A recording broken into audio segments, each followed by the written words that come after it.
जय गुरु जी। शुक्राना गुरु जी। हर पल हर घड़ी का शुक्राना मेरे मालिक। मल्टीलिंगुअल टीम की तरफ से आई हुई सात संगत को मेरा कोटि कोटि प्रणाम। आज संगत जी, गुरु महाराज जी ने सीमा गिल आंटी को ऑटोबायोग्राफी ऑफ योगी की रीडिंग के लिए भेजा है। बहुत बहुत शुक्राना मेरे मालिक। और मैं इन आकाश सेठी अंकल और सीमा गिल आंटी से अनुरोध करूंगी, please unmute yourself. And Akash Sethi uncle, please welcome Seema aunty.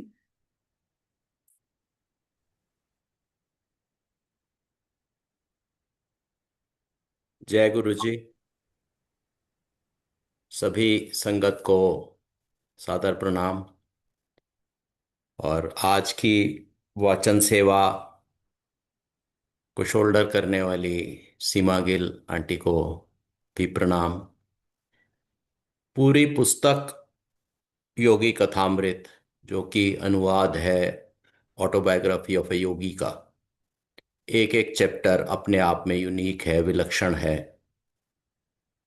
और जहाँ जिस चैप्टर में गुरु जी की याद आए और गुरु जी के साथ कुछ समानता, कुछ साम्यता नजर आए, वहाँ तो हृदय हर संगत का आनंदित हो जाता है। और उस आनंद का, उस उल्लास का कोई मुकाबला नहीं है। आज वाला जो चैप्टर है, चैप्टर नंबर 39, 39 नंबर चैप्टर, ईसा क्षत चिन्ह धारिणी, कैथोलिक संत टेरेसा नॉयमन। कहाँ पे, पता नहीं किस रूप में और कहाँ पे संतों की मुलाकात आपसे हो जाए, प्रभु खुद की मुलाकात आपसे हो जाए। दुनिया के कोने कोने में परमहंस योगानंद जी विचरे और उन्होंने उन सब जगहों पे अध्यात्म ढूंढ लिया, आध्यात्मिक लोग ढूंढ लिए। और कई लोग जो साधारण दुनियावी मनुष्य थे, उनको अध्यात्म की राह दिखा दी। ये सब तजुर्बे पढ़ने में इतना आनंद आता है, इतना आनंद आता है कि जिसका कोई कंपैरिजन नहीं है, कोई तुलना किसी और एक्सपीरियंस से की नहीं जा सकती। तो इन कुछ शब्दों के साथ मैं सीमा गिलांटी का स्वागत करता हूं कि आज की वाचन सेवा को सरंजाम दें। और जय गुरु जी। सीमा आंटी, अपने आप को अनम्यूट कीजिए और वाचन सेवा प्रारंभ कीजिए। बाद में और संगत जी से एक रिक्वेस्ट है कि किसी प्रकार का कोई विचार विमर्श करना हो, कोई रिएक्शन देना हो, कोई डिस्कशन करना हो, तो पूरी रीडिंग सर्विस हो जाने के बाद करें। मैं फिर हाजिर होऊंगा वाचन सेवा जब समाप्त हो जाएगी इस अध्याय की। आइए सीमा गिलांटी। जय गुरु जी। जय गुरु जी। शुक्राना आकाश देती अंकल। शुक्राना मल्टीलिंगुअल ग्लोबल सेवादार टीम का। आज महाराज का सबसे बड़ा शुक्राना मुझे ये मौका देने का, आप सबके साथ इस बहुत ही दिव्य पुस्तक का पठन करने का। महाराज के हुक्म के तहत मैं प्रारंभ करूंगी उन्हीं का गुणगान करके। मन मंदिर का तुम हो जियारा, नाम तुम्हारा लागे प्यारा। गुरु जी तुम्हारे पावन चरणों में अर्पित कर दूं जीवन सारा। शुक्राना महाराज। संगत जी, आज हम इस बहुत ही दिव्य किताब का 39वां अध्याय पढ़ रहे हैं। ईसा क्षत चिन्ह धारणी कैथोलिक संत थेरेसा नायमन। भारत लौट आओ, 15 वर्षों तक मैंने धीरज के साथ तुम्हारी प्रतीक्षा की है। शीघ्र ही मैं शरीर त्याग कर अनंत धाम चला जाऊंगा। योगानंद, चले आओ। एक दिन जब मैं माउंट वॉशिंगटन स्थित अपने आश्रम में ध्यान कर रहा था, तब अचानक आश्चर्यजनक रूप से श्री युक्तेश्वर जी की आवाज मुझे अपने अंतर में सुनाई दी। 10,000 मील की दूरी को पलक झपकते ही पार कर उनके संदेश ने बिजली की भांति मेरे अंतर में प्रवेश किया। 15 वर्ष। हाँ, मुझे एहसास हुआ ये सन 1935 है। मैंने अमेरिका में अपने गुरुदेव की शिक्षाओं का प्रसार करते हुए 15 वर्ष बिता दिए हैं। अब वे मुझे वापस बुला रहे हैं। थोड़ी देर बाद मैंने अपना यह अनुभव अपने एक प्रिय मित्र जेम्स जे लिन को बताया। प्रतिदिन क्रिया योग के अभ्यास से उनकी आध्यात्मिक उन्नति इतनी हो गई थी कि मैं प्राय उन्हें संत लिन कहता हूँ।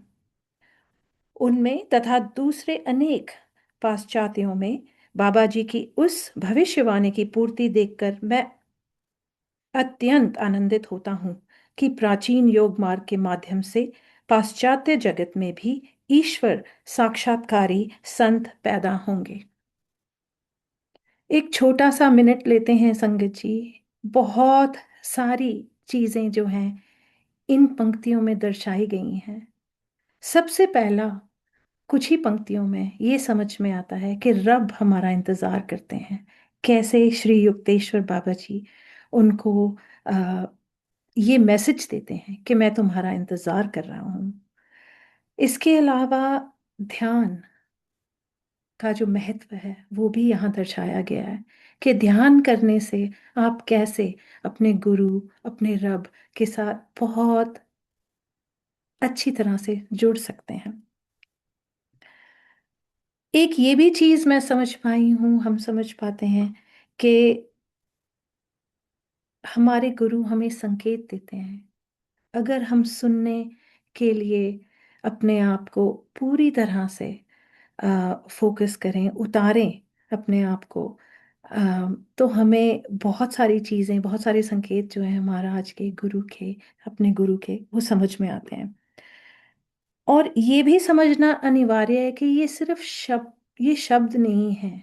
ये इससे ये भी समझ में हमें आता है कि इन पंक्तियों में बहुत उच्च कोटि के जो गुरु हैं उनके बारे में हमें समझ में आता है कि ध्यान लगा के आप अगर अपने गुरु से जुड़ें तो आप कितना कुछ पा जाते हैं।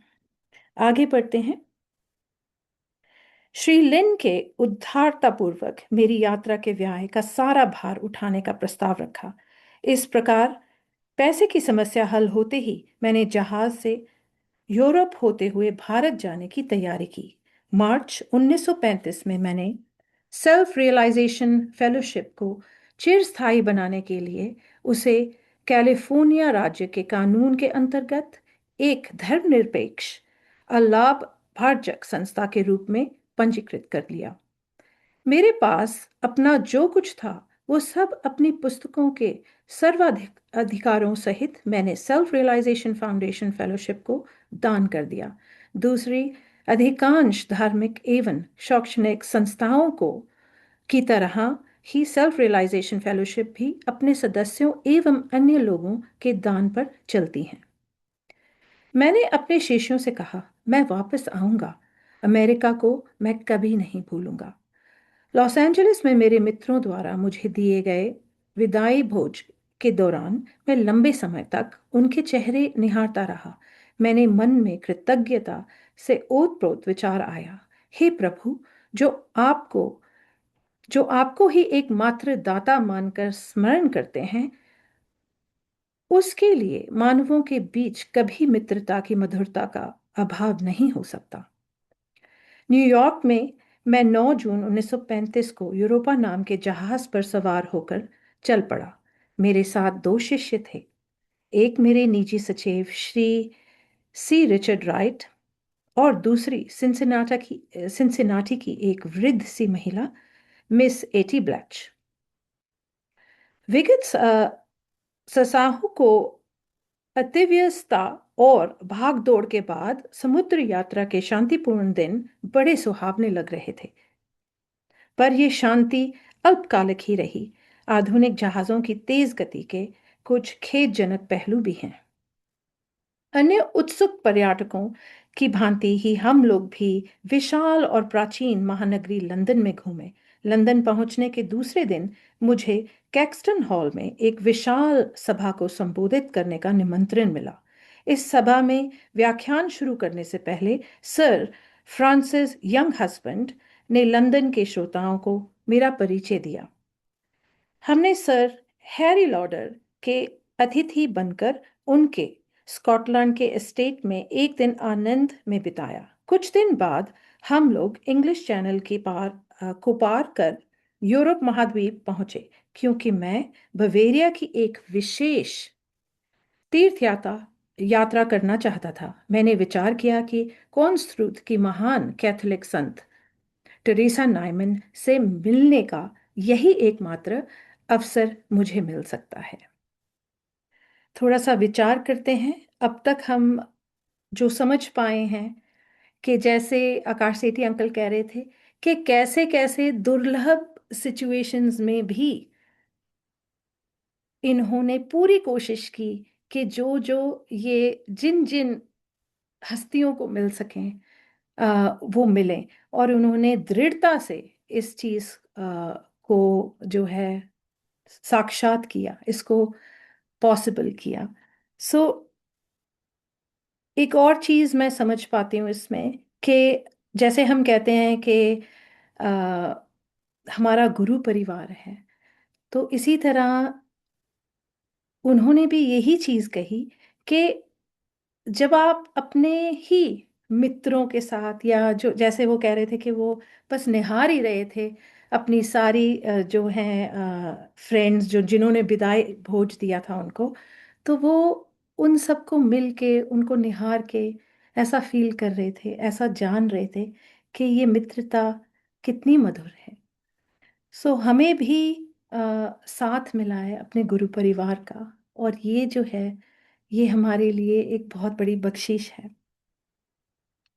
दूसरी चीज मैं ये कहना चाहूंगी कि अपने साथ इतने सारे लोगों को लेके चलना और अपने जो भी उन्होंने एक्सपीरियंसेस लिए उनको लेते हुए आगे बढ़ते जाना, ये भी कितनी प्यारी बात है कि हम भी अपने आध्यात्म के रास्ते पे जब अग्रसर हों तो हमारे साथ और साथी भी हों।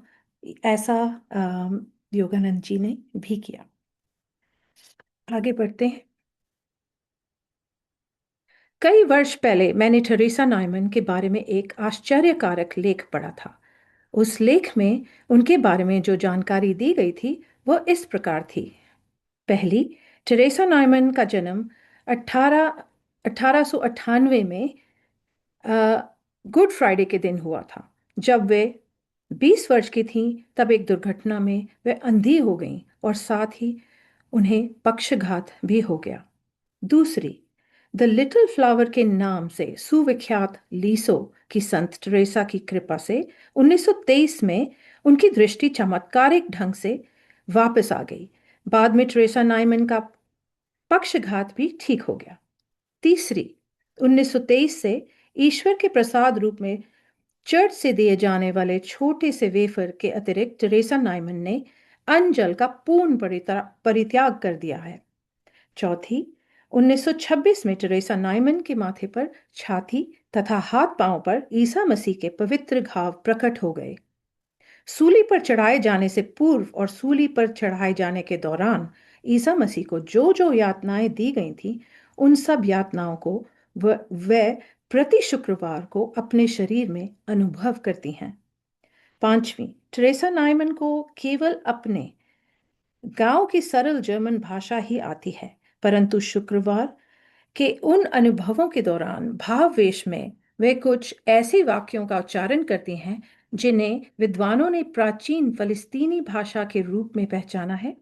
अपने इस दिव्य दर्शन के दौरान उचित अवसरों पे वे हिब्रू या यूनानी भाषा भी बोलती हैं। छठी, चर्च के अधिकारियों की अनुमति से कई बार टेरेसा नाइमन को वैज्ञानिक निरीक्षण में भी रखा गया। प्रोटेस्टेंट जर्मन समाचार पत्र के संपादक डॉक्टर फिट्जगेर्लिक इस कैथोलिक पाखंडी का भांडाफोड़ करने के लिए कॉन्सरूद गए थे, पर मन में श्रद्धा लिए लौट आए और उन्होंने उनका पूर्ण श्रद्धा भाव के साथ जीवन चरित्र लिख डाला। हमेशा की तरह मैं किसी संत से मिलने के लिए लालायित रहता था, चाहे वे पूर्व में रहूं या पश्चिम में। जब हम लोग 16 जुलाई को कोनस्तरूद पहुंचे तो मैं आनंद से पुलकित हो उठा। बवेरियाई किसानों को हमारी फोर्ड कार, इसे हम लोग अमेरिका से अपने साथ लेके आए थे, और उसमें बैठे अलग अलग प्रकार के लोगों, एक युवा अमेरिकन पुरुष, एक प्रौढ़ महिला, और कोट के कॉलर के नीचे अपने लंबे केशों को दबाए एक श्याम वर्णी भारतीय को देखकर काफी कुतूहल हो रहा था। टेरेसा नाइमन को घर साफ सुथरा था। घर के पास ही स्थित पुराने कुएं के पास सुंदर सुंदर फूल खिले हुए थे, परंतु अफसोस घर बंद और सुनसान था। पड़ोसियों और उस समय पास से गुजर रहे पोस्टमैन को भी कोई जानकारी नहीं थी। इतने में वर्षा भी होने लगी। मेरे साथियों ने लौट चलने की राय दी। नहीं, मैंने दृढ़ता के साथ कहा, जब तक टेरेसा नाइमन के पास पहुंचने का कोई ना कोई सूत्र मेरे हाथ नहीं लग जाता, मैं यहां से हिलने वाला नहीं। 2 घंटे बाद भी हम उस बेजार करती वर्षा में अपनी कार में ही बैठे रहे। मैंने शिकायत भरा निश्वास छोड़ते हुए कहा, भगवान, यदि उन्हें यहां नहीं होना था तो आप मुझे यहां लाए ही क्यों? इस पे छोटा सा विचार करते हैं संगत जी। सबसे पहली बात जो है संत टेरेसा नाइमन के बारे में, कि ये चीज भी स्पष्ट होती है कि अलौकिक शक्तियां हैं।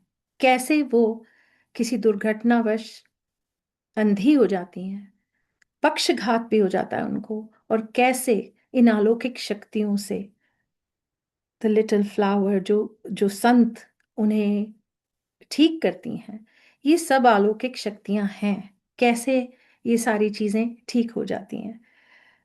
सो हमारा गुरु से जुड़ के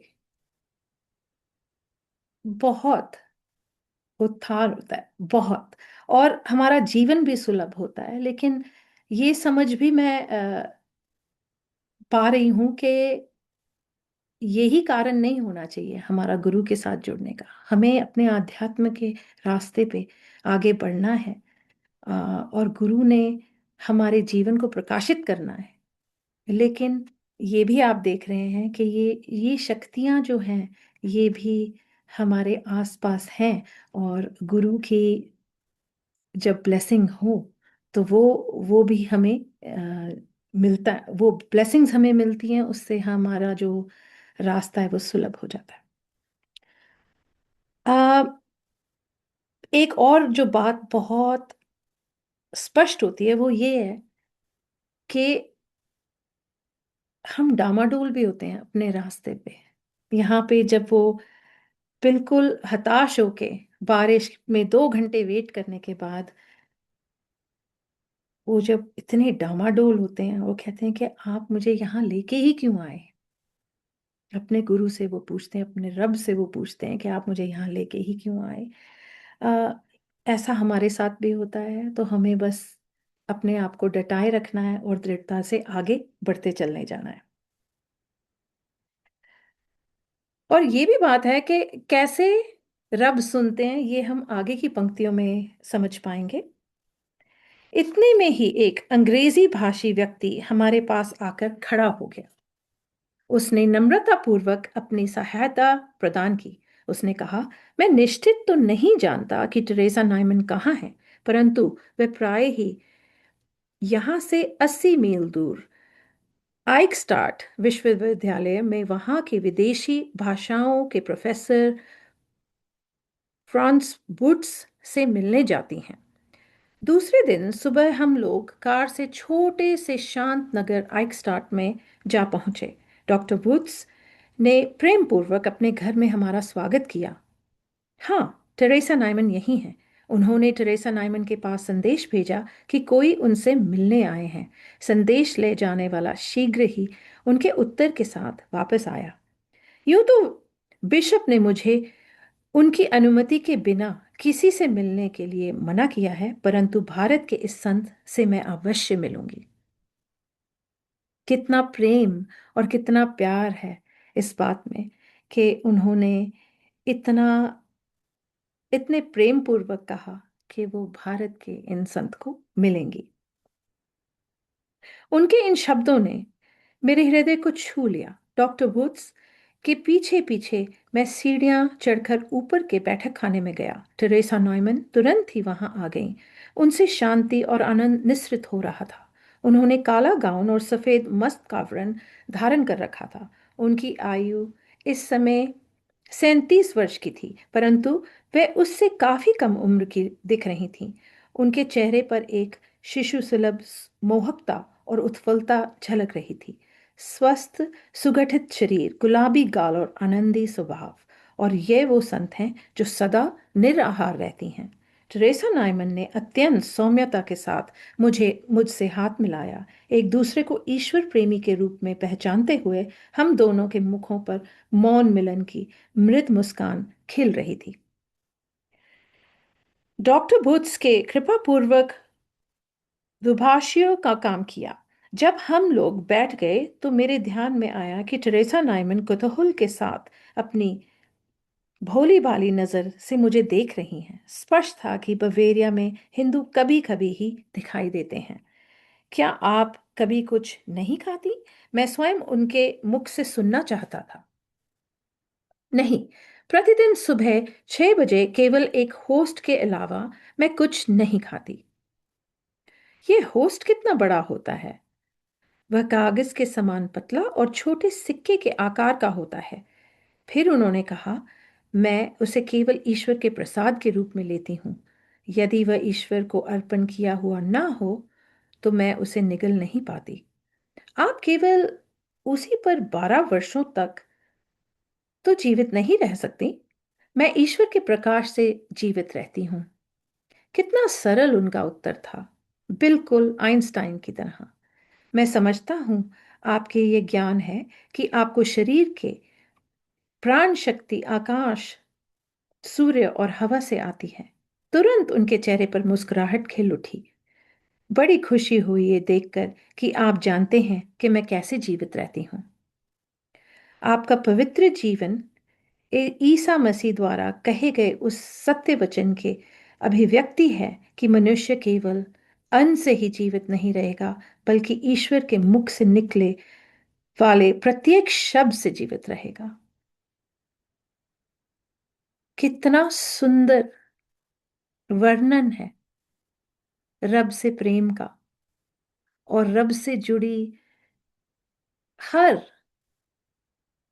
उस संतान का, मैं कहूंगी, जो अपने गुरु, अपने रब को सब समझते हुए आगे बढ़ते चले जाते हैं। और ये भी बहुत प्यारी तरीके से झलकाया गया है कि हम खाने के बगैर रह सकते हैं। ऑल्दो गुरुजी हमें गुरुजी ने कभी नहीं कहा कि आप व्रत रखें या खाना ना खाएं, लेकिन ये एक बहुत गहरा मीनिंग है कि जब आप रब की शक्तियों से, अपने इष्ट की शक्तियों से, अपने गुरु की शक्तियों से जुड़ जाते हैं तो खाना और पीना ये आपके एकमात्र एक बेसिक ज़रूरत रह जाती है। असली जो आपको प्रकाश या असली जीवन जो है वो आप अपने रब से जुड़ने की वजह से आपको वो मिलता है। आपका जीवन जो है बहुत सरल हो जाता है। एक्चुअली हम लोग अपने जीवन को जटिल करते हैं। गुरु के साथ जुड़ना, उनको समझना, उससे हम अत्यंत सरल करते हैं अपने जीवन को। तो आगे बढ़ते हैं यहां से।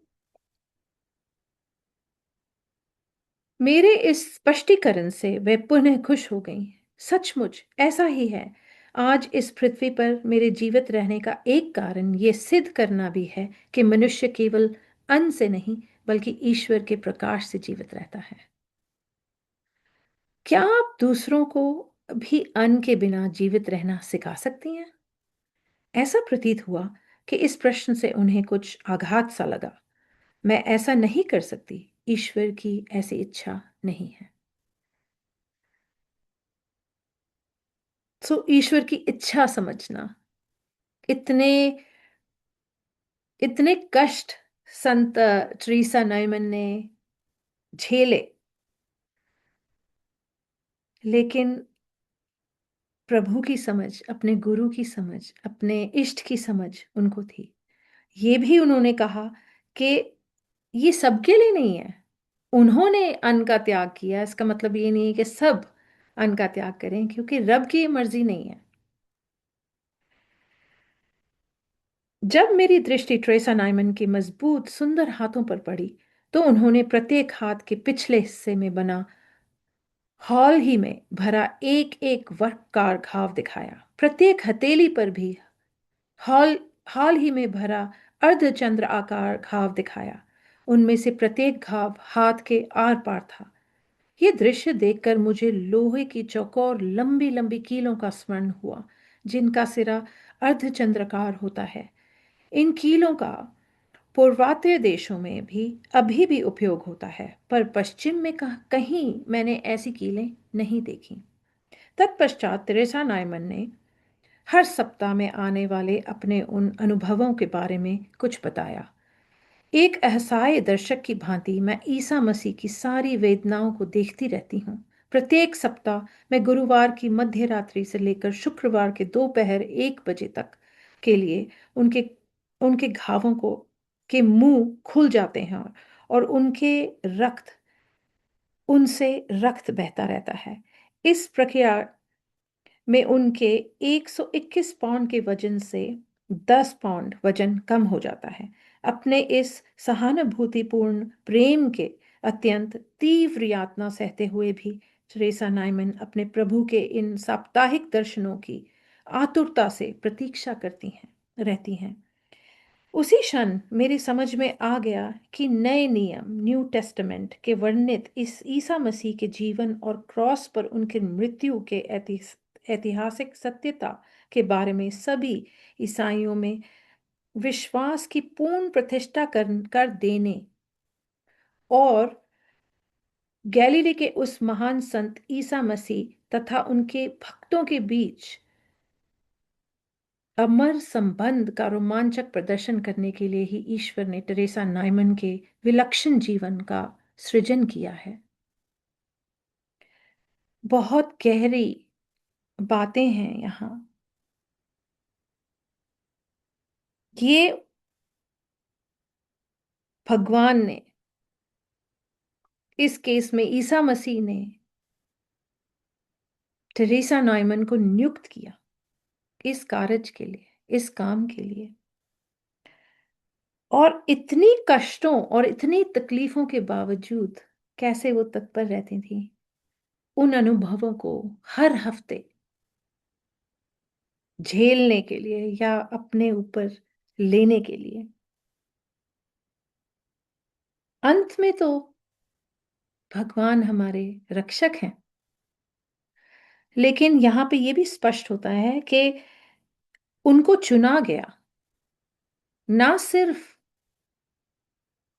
जीसस क्राइस्ट के उन अनुभवों को लेने के लिए, बट पूरे, कह लीजिए आप, क्रिश्चियनिटी या सारी जो संगतें उस वक्त जिनका विश्वास ईसा मसीह पे था और अब है, वो सब समझ पाए, वो सब देख पाए कि ये क्या हो रहा है और कैसे हो रहा है। और एक रिमाइंडर, एक याद कि कितना कुछ उनके संत ने, उनके इष्ट ने अपने जीवन काल में सहा।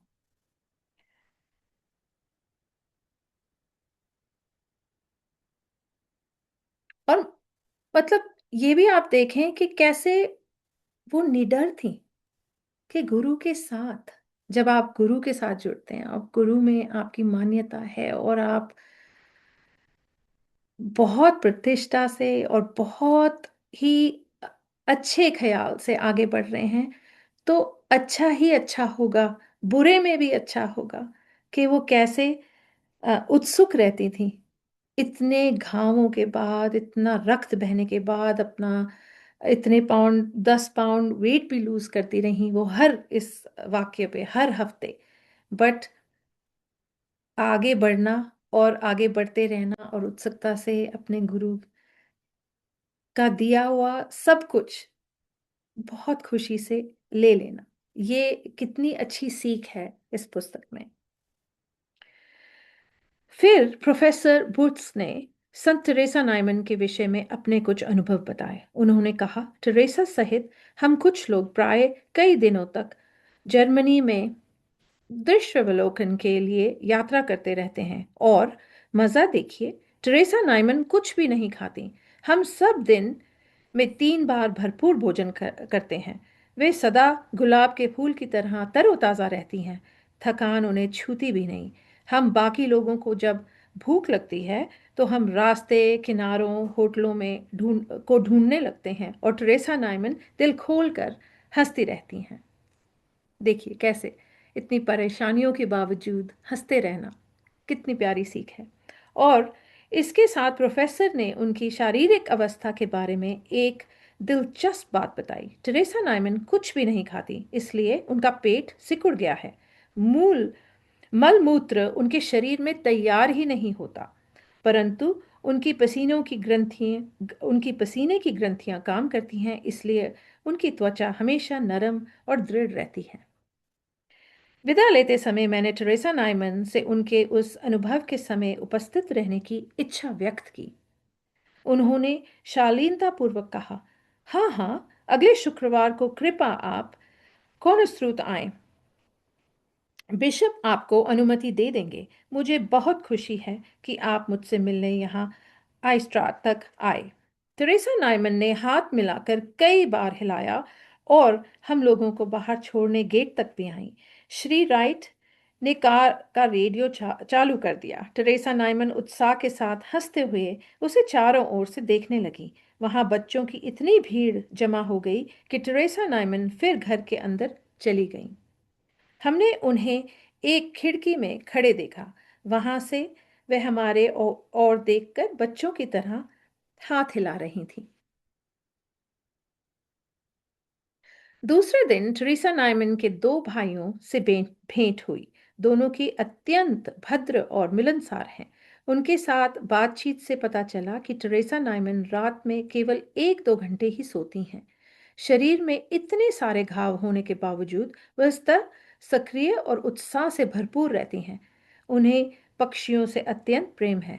एक जलाशय की मछलियों की भी वे देखभाल करती हैं और प्राय अपने बगीचे में काम करती रहती हैं।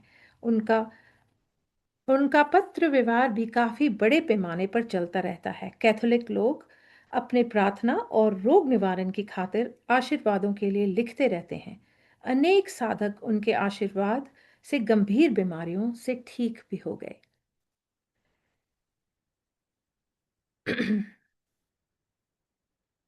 ये आप देखिए कि किस तरह संगत जी, इतना कुछ होते हुए भी कितनी वो उत्सुक उत्साहपूर्वक से जीवन जीती हैं और कितनी मिलनसार हैं। कितना उच्च दर्जे की उनकी सोच है कि अपनी परेशानियों को पीछे रखकर वो और संगतों का और लोगों का जो है कष्टों का निवारण करती हैं, उनको ब्लेस करती हैं, जो भी उनमें क्षमता है उसके हिसाब से। वो गंभीर बीमारियों से वो रोगी को आरोग्य बनाती हैं, रोग रहित करती हैं। उनके 23 वर्षीय भाई फर्डिनेंड ने बताया कि उनमें प्रार्थना के माध्यम से दूसरों के रोग अपने शरीर में लेकर भोगने की शक्ति है। गुरुजी महाराज जब तक चोले में रहे, उन्होंने संगतों के कष्ट अपने पे लिए। एक बार टेरेसा नाइमन के चर्च के एक आदमी को गले का कोई रोग हो गया था। वो पादरी बनने की तैयारी कर रहा था। उस समय टेरेसा नाइमन ने प्रार्थना की कि उस युवक के गले का रोग उनके अपने गले में आ जाए। बस उसी समय से उन्होंने अन्न पानी छोड़ दिया। शुक्रवार की दोपहर को हम लोग कार से बिशप के घर गए। बिशप महाशय ने मेरे लंबे बालों को कुछ विस्मय से देखा। उन्होंने तुरंत हमें आवश्यक अनुमति पत्र लिख के दिया। इसके लिए कोई शुल्क नहीं था। चर्च ने ये जो नियम बना दिया था वह केवल टेरेसा नाइमन को साधारण यात्रियों की भीड़ से बचाने के लिए था, क्योंकि आरंभ के वर्षों में दर्शक हजारों की संख्या में शुक्रवार को कोनस्रुत में जमा हो जाते थे। हम कोनस्रुत में शुक्रवार की सुबह करीब 9:30 बजे पहुंचे। मैंने देखा कि टेरेसा नाइमन के घर की छत के कुछ हिस्से में शीशा लगा हुआ था ताकि उन्हें भरपूर प्रकाश उपलब्ध हो। ये देखकर हमें खुशी हुई कि जबकि बार बार घर का दरवाजा बंद नहीं था, बल्कि सहर्ष स्वागत करने के अंदाज में पूर्ण खुला था। हम लगभग 20 अन्य लोगों की कतार में खड़े हो गए। उन सब के पास भी अनुमति पत्र थे। कई तो उस भावावस्था को देखने के लिए बहुत दूर दूर से आए थे। प्रोफेसर के घर में मेरी पहली परीक्षा में टेरेसा नाइमन उत्तीर्ण हो गई थी, क्योंकि उन्होंने अंतर्ज्ञान से जान लिया था कि मैं केवल कौतूहल की शांति के लिए नहीं, बल्कि आध्यात्मिक कारणों से उन्हें देखना चाहता था। मेरी दूसरी परीक्षा इस बात से संबंधित थी कि सीढ़ियों से ऊपर उनके कमरे में जाने से पहले उनके मन में चल रहे विचार जानने के लिए और उनकी अंतर्दृष्टि को दिखने वाले दृश्य देख पाने के लिए मैंने एक योगिक भावावस्था में प्रवेश कर लिया, जिससे उनके अंतर जगत में के साथ मेरा संबंध जुड़ गया। फिर मैंने उनके कमरे में प्रवेश किया जो दर्शकों से भरा हुआ था। टेरेसा नाइमन एक पलंग पर सफेद परिधान में लेटी हुई थी। श्री राइट मेरे ठीक पीछे थे। कमरे का विलक्षण और भयंकर दृश्य देख देखकर मैं दरवाजे की चौखट के पास ही विस्मय चकित होकर खड़ा रहा। संगत जी, बस कुछ ही शब्द मैं ये बोलना चाहूंगी या ये समझ पा रही हूं कि योग अवस्था में आप क्या कर सकते हैं। इसका अ, बहुत सफाई से लिखा गया है कि आप अपने जो तार हैं वो किसी के अंतर जगत से जोड़ सकते हैं योग की राह से। सो आप मैं इस जीवन काल में शायद ये ना कर पाऊं। बड़ी कोशिश होती है, लेकिन गुरु का जब आपको पूरी तरह से जब उनकी आपको ब्लेसिंग हो, तो आप ये भी पा सकते हैं, आप इस जगह तक भी पहुंच सकते हैं। वो बहुत सालों की मेहनत, बहुत दृढ़ता से आपको इस प्रैक्टिस में उतरना है। लेकिन कितना सुंदर है ये कि आप अपने आप को किसी के अंतर मन के साथ इस कदर जोड़ सकें कि आप उनको दिखने वाले दृश्य भी देख सकें। टेरेसा नाइमन की निचली पलकों से रक्त की लगभग 1 इंच चौड़ी धार लगातार बह रही थी। उनकी आंखें ऊपर की ओर उठकर ललाट के मध्य के स्थित आध्यात्मिक चक्षु पर लगी हुई थी। उनके मस्तक पर लपेटा हुआ वस्त्र कांटों के ताज से हुए घावों से निकलने वाले रक्त से लथपथ हो गया था। उनके श्वेत परिधान पर हृदय के ऊपर लाल धब्बा बन गया था। ये रक्त उनके शरीर के बाएं तरफ हुए एक घाव से निकलता रहा था, जिस स्थान पर युगों पूर्व ईसा मसीह के शरीर में सैनिक ने भाला चुभाया था। टेरेसा नाइमन के दोनों हाथ मात्र करुणा के आग्राही भाव में ऊपर उठे हुए थे। उनके चेहरे पर यातना की छाया और दिव्य आभा दोनों दिखाई पड़ रही थी। उनका शरीर पहले से काफी दुबला दिखाई दे रहा था और वह अतिरिक्त तथा भ्रम कई प्रकार के सूक्ष्म परिवर्तनों से युक्त प्रतीत हो रहा था। वे धीरे धीरे किसी विदेशी भाषा में अस्पष्ट सा कुछ बोल रही थी। उनकी अंति दिव्य दृष्टि को दिखने वाले लोगों से वे किंचित कांपते होठों से बोल रही थी। चूंकि मैंने पहले ही उनकी चेतना के साथ अपना अंतर संबंध जोड़ लिया था, अतः मुझे वह सब दिखाई देने लगा जो उन्हें दिख रहा था। वे ईसा मसीह का उपहास करती भीड़ के बीच से लकड़ी का क्रॉस उठाए जाते देख रही थी। अचानक व्याकुल होकर ट्रेसा नाइमन ने अपना सिर ऊपर उठाया, क्योंकि ईसा मसीह नीचे गिरकर क्रॉस के भारी वजन के नीचे दब गए थे। इसी के साथ वह दृश्य लुप्त हो गया। प्रचंड करुणा और खेद के वेग से क्लांत होकर टेरेसा नाइमन तकिए पर निढाल हो गई। उसी समय मुझे अपने पीछे धड़ाम से कुछ गिरने की आवाज सुनाई दी।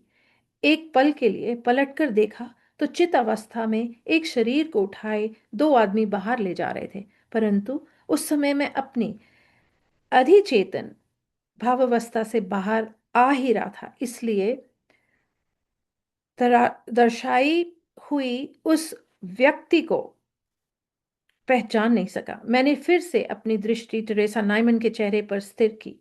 रक्त धाराओं में डूबा वह चेहरा मुर्दे के समान पीला पड़ गया था, परंतु अब उस पर शांति छाई थी और पवित्रता उससे निसृत हो रही थी।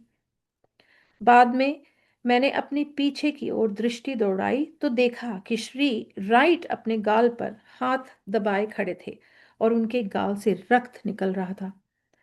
मैंने चिंतित होकर पूछा, टेक, क्या तुम ही गिर पड़े थे? हाँ। वह वो भयावह दृश्य देखकर मुझे चक्कर आ गया। मैंने सांत्वना देते हुए कहा, खैर, फिर से आकर वही दृश्य देखने का साहस तो तुम में है। और भी दर्शनार्थी हमारे पीछे कतार में खड़े थे, अतः श्री राइट और मैं मन ही मन टेरेसा नाइमन से विदा लेकर उनकी उपस्थिति से पवित्र हुए उस स्थान से बाहर हो गए। इसके बारे में कुछ भी और कह पाना मेरे लिए मुमकिन नहीं है। बस यही समझ पाती हूँ कि अपने गुरु के साथ जुड़ के आप क्या नहीं पा सकते, और आपके गुरु हमेशा आपके पास हैं। लेकिन आपको अपना कर्म भी करना है।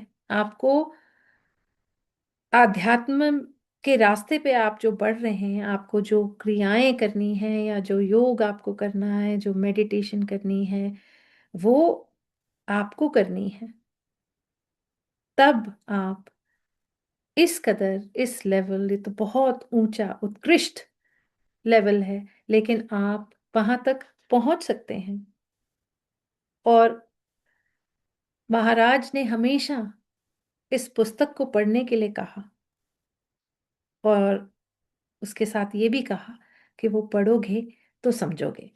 तो समझ यही आ रही है, और यही समझ पा रही हूं मैं कि बहुत लंबा रास्ता भी है, कठिन रास्ता भी है, लेकिन बहुत कुछ स्पष्ट होता जाता है जब आप श्रद्धा पूर्वक अपने गुरु की बताई हुई राह पे चल पड़े।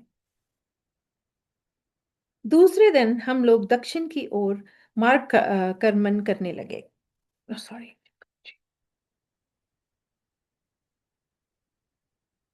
क्षमा चाहती हूँ संगत जी। हमें इस बात की खुशी थी कि हमें ट्रेनों पर निर्भर नहीं रहना पड़ रहा था, और हम देहात में जहां चाहें अपनी फोर्ड कार को रोक सकते थे। जर्मनी, हॉलैंड, फ्रांस तथा स्विट्जरलैंड के एल्प्स पर्वतों में से यात्रा करते हुए हमने यात्रा के एक एक पल का पूरा पूरा आनंद लिया। इटली में हम हम लोग विनम्रता की साक्षात मूर्ति असीसी के सेंट फ्रांसिस का दर्शन करने के लिए विशेष रूप से गए। हमारी यूरोप यात्रा यूनान में आकर समाप्त हुई। यूनान में हम लोगों ने एथेनियन मंदिरों के दर्शन किए और वह कारागार भी देखा जहां सुकरात ने विष पान किया था। जहां वहां सफेद लगभग अर्ध पारदर्शी से प्रतीत होने वाले पत्थर में कलाकृति करते हुए यूनानियों ने जिस प्रकार अपनी अद्भुत कल्पनाओं को साकार रूप दिया है, उसे देखकर मन उनकी प्रशंसा किए बिना नहीं रह सकता। यूनान से हम लोग जहाज पर सवार हुए और भूमध्य सागर को पार करते फिलिस्तीन में उतर गए। उस पवित्र भूमि में कई दिनों तक रोज भ्रमण करके तीर्थ यात्रा के महत्व का मुझे और भी अधिक एहसास हो गया। सूक्ष्मग्राही हृदय के लिए फिलिस्तीन में ईसा की महिमा सर्वत्र व्याप्त है। मैंने श्रद्धा भाव से ईसा मसीह के साथ बेथलेहेम, गत्समनानी, कैलवरी, पवित्र माउंट ऑफ ओलिव की पदयात्रा की तथा जॉर्डन नदी एवं गैलिली के समुद्र के तटों पर चला। जहां ईसा का जन्म हुआ था, वह नान, जोसेफ की बढ़ई की दुकान, लाजारस की कब्र, मार्था और मैरी का घर, ईसा के अंतिम भोज का कमरा, इन स्थानों के भी हम लोगों ने दर्शन किए। वह प्राचीन काल सजीव उठा। युग युगांतर के लिए ईसा मसीह द्वारा वहां अभिनीत किए गए दिव्य नाटक के दृश्य मेरी दृष्टि के सामने प्रकट होने लगे। अब मिस्र, उसका आधुनिक शहर केरी और प्राचीन पिरामिडों को हमने देखा। फिर जहाज से लाल सागर को पार करते हुए विशाल अरब सागर में और सीधे भारत। ये इस अध्याय को यहीं पे हम जो है यहाँ पे विराम देते हैं। ये अध्याय यहाँ खत्म होता है और यही मैं कहना चाहूँगी। इतनी नॉलेज मुझे नहीं है, महाराज मुझे अभी भी सिखा रहे हैं। बट आप सबसे त्रुटियों की क्षमा मांगती हूँ, अभी भी सीख रही हूँ। और सिर्फ इतना कहना चाहूँगी कि हमारा जो प्रेम है ईश्वर के लिए, अपने गुरु के लिए, वो सबसे ज़रूरी वही है। सब कुछ सरल हो जाता है, सब कुछ आसान हो जाता है अगर हम अपने रब पे, अपने गुरु पे विश्वास रखें। और ये सारे जो हैं हमें फिजिकल और जो मटेरियल लॉज हैं उनसे ऊपर उठने की क्षमता देते हैं, हमें समझाते हैं। सो मैं सदा कृतज्ञ रहूंगी कि मुझे महाराज आपने ये मौका दिया आज, और इसके साथ बहुत सारी उत्सुकता दी है और समझने की और आगे बढ़ने की। शुक्राना महाराज, आपके बिना हम कुछ भी नहीं हैं। हम कहते हैं ना, आप हमारे लिए एक जैसे एक प्यासे त्रिकावंत के लिए जैसे नीर होता है ना महाराज, आप वो हैं, गुरु वो हैं हमारे जीवन में, कि वो हमें हमारे जीवन को सदा प्रकाशित करते हैं। शुक्राना महाराज, अनंतम अनंतम शुक्राना। जय गुरु जी। जय गुरु जी। सीमा गिल आंटी, बहुत बढ़िया वाचन किया आपने। जहाँ जहाँ आवश्यकता थी कुछ विस्तार से एक्सप्लेन करने की, समझाने की, यू डिड दैट परफेक्टली। और बाकी अपने आप में यह अध्याय बहुत कुछ सिखाता है, बहुत कुछ समझाता है। एक आखिरी से शुरू करता हूँ कि जब कहा गया कि जो दिव्य नाटक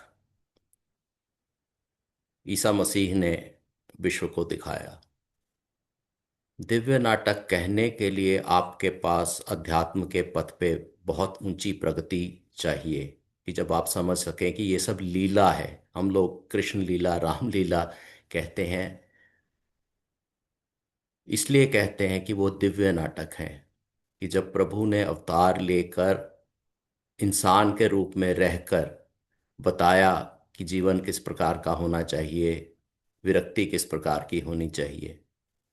और बड़ी बात यह है कि दुख सहने का साहस हमें ये चीज देती है कि जब ईश्वर अवतार लेता है तो उसे भी दुख मिलते हैं, उसे भी तकलीफें मिलती हैं। राम जी ने माता पिता से विछोड़ा सहा, पूरे परिवार से, अपनी पत्नी से, अपने बच्चों से विछोह सहा, और ये बताया कि अगर मर्यादा चाहती है कि तुम सहो तो सहने के लिए तैयार रहो।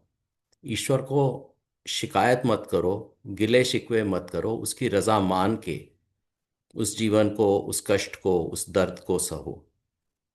चैप्टर शुरू होता है तो योगानंद जी बताते हैं कि किस प्रकार 15 साल रहने के बाद यूएसए में वो बिछड़ रहे थे और हर एक की शक्ल को, अपने साथियों की बहुत ध्यान से देख रहे थे, और इंतज़ाम किए उन्होंने कि भाई उनके जाने के बाद जो उन्होंने फाउंडेशन रखी थी वो फाउंडेशन सुगमता से, आसानी से चलती रहे।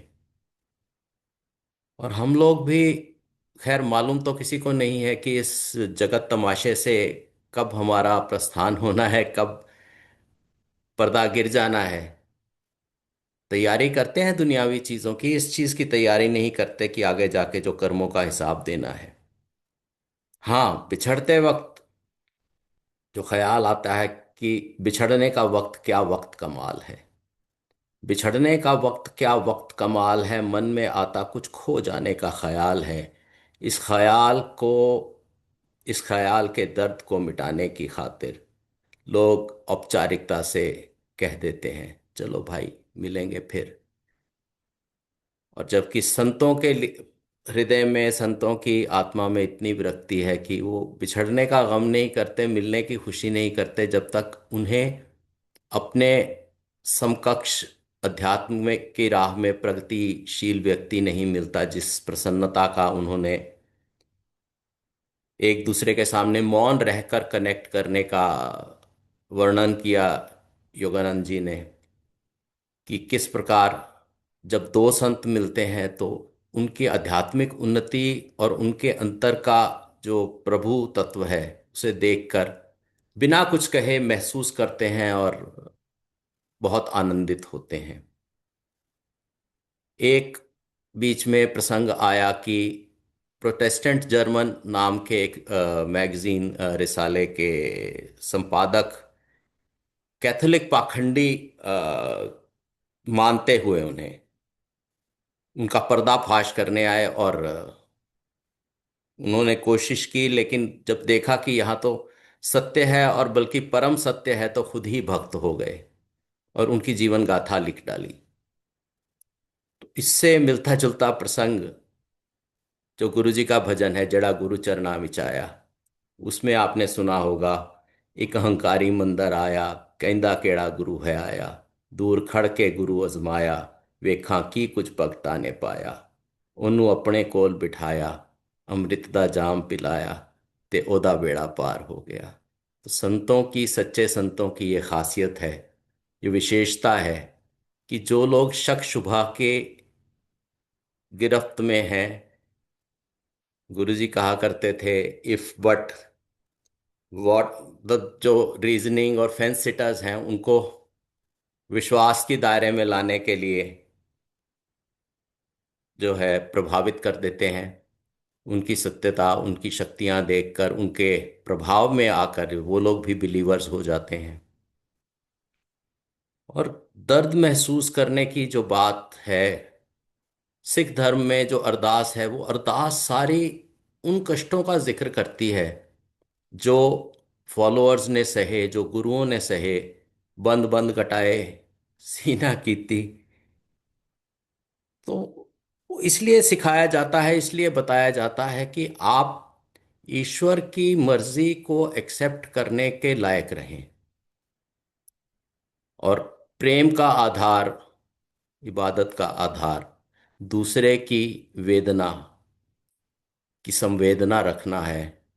अगर मुझसे मोहब्बत है तो मुझे तुम अपने सब गम दे दो, तुम्हारी आंखों का हर एक आंसू मुझे मेरे सनम दे दो। ये कहा, कहना बहुत आसान है, ले पाना कष्ट सह पाना बहुत कठिन है, परंतु जो है, जो इमोशन है और जो रियल डिवोशन का पार्ट कहिए, अफेक्शन का पार्ट कहिए, लव का पार्ट कहिए, यही है कि दूसरे की तकलीफ महसूस करना, दूसरे की वेदना को सहना, दूसरे के गम को उठाना।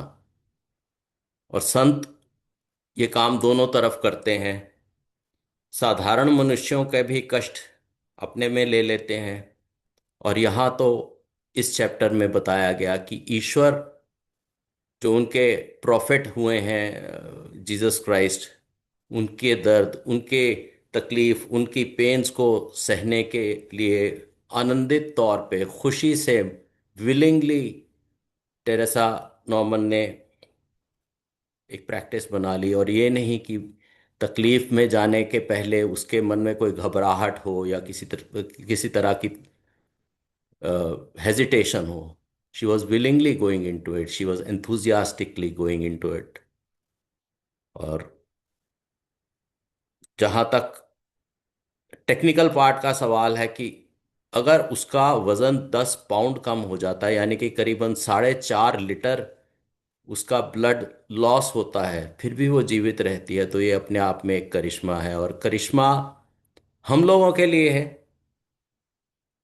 मेरा मानना ये है कि miracles are those processes whose technology we ordinary people do not no.